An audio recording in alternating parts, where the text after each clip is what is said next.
So today we're going to be installing this bathroom vanity mirror that I just picked up. I'm glad I did because it is a good quality mirror for what I need in this bathroom. Now, you can install the mirror either this way or this way, and I'm going to show you how to install the mirror by doing it this way. Let's begin.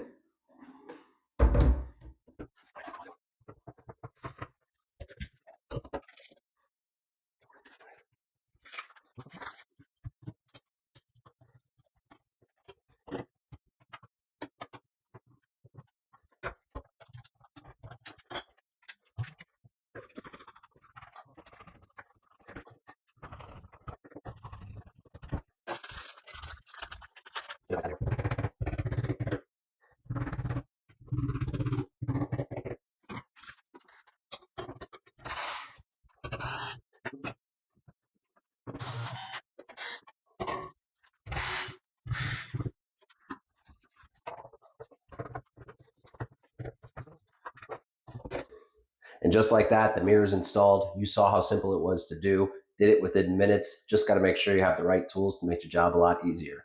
Go out, grab this today. You're not going to be disappointed. Thanks again for watching, and good luck for your purchase.